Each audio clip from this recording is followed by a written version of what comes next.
আপনার মোবাইলে কি নেটওয়ার্ক আসে না, ইন্টারনেট চলতে চায় না, বা কোনো একটা ভিডিও যখন ইন্টারনেটে দেখি তখন খুব বাফারিং হয়, তাই না? এগুলি আমাদের অনেক সময় খুব বিরক্তিকর লাগে। বন্ধুরা, এর কারণ দুটো হতে পারে। হয় আপনার ফোন ঠিকমতো নেটওয়ার্ক ক্যাচ করতে পারছে না, বা আপনি যে সিম কার্ডটি ইউজ করছেন বা সিলেক্ট করেছেন সেটা ঠিক নয়। তো বন্ধুরা, এটা জানবেন কিভাবে, বা এর সলিউশনই বা কী? ভিডিওটি শুরু করার আগে বন্ধুরা একটা রিকোয়েস্ট, চ্যানেলে নতুন হয়ে থাকলে চ্যানেলটিকে অতি অবশ্যই সাবস্ক্রাইব করে নেবেন এবং পাশে থাকা বেল আইকনটিকে প্রেস করে দেবেন যাতে নতুন ভিডিওর নোটিফিকেশান সবার আগে পৌঁছে যায় আপনার কাছে।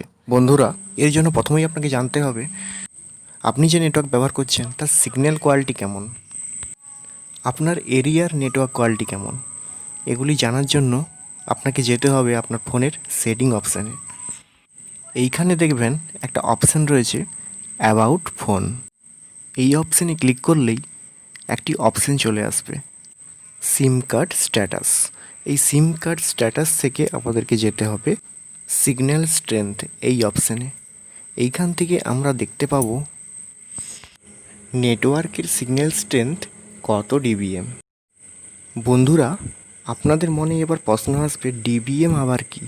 বন্ধুরা, এই ডিবিএম ভ্যালু নিয়ে আমি ডিটেলসে এত কিছু বোঝাবো না। আমি খুব সিম্পলভাবে একটা কথাই বলবো। আপনি এই ডিবিএম ভ্যালু দেখে জানতে পারবেন যে আপনার নেটওয়ার্কের সিগন্যাল স্ট্রেংথ কতটা ভালো এবং কতটা খারাপ। আপনি যদি দেখেন যে আপনার ফোনে ডিবিএম ভ্যালু শো করছে -50 থেকে -79, তাহলে বুঝবেন আপনার নেটওয়ার্কের সিগন্যাল স্ট্রেংথ গ্রেট।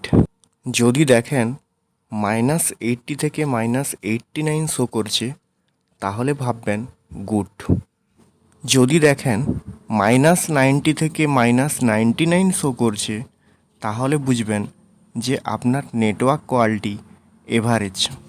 আপনার ফোনে ডিবিএম ভ্যালু যদি -100 থেকে -109 শো করে, সেক্ষেত্রে বুঝবেন আপনার নেটওয়ার্কের সিগন্যাল কোয়ালিটি খারাপ বা পোর। আর যদি -110 থেকে -120 শো করে, সেক্ষেত্রে বুঝবেন নেটওয়ার্ক কোয়ালিটি ভেরি পোর, অর্থাৎ খুবই খারাপ। বন্ধুরা, আপনাদের মনে প্রশ্ন জাগবে যে তাহলে এর সলিউশন কী? বন্ধুরা, এর সলিউশন একটাই হতে পারে, আপনি বর্তমানে যে কোম্পানির সিম ব্যবহার করছেন সেই সিমটি আপনি চেঞ্জ করে দেখতে পারেন। কারণ সব জায়গায় সব কোম্পানির সিমের সিগন্যাল কোয়ালিটি সব জায়গায় একই থাকে না। বন্ধুরা, ভিডিওটি ভালো লেগে থাকলে একটি লাইক করে দেবেন এবং বন্ধুদের মধ্যে শেয়ার করে দেবেন। Thank you.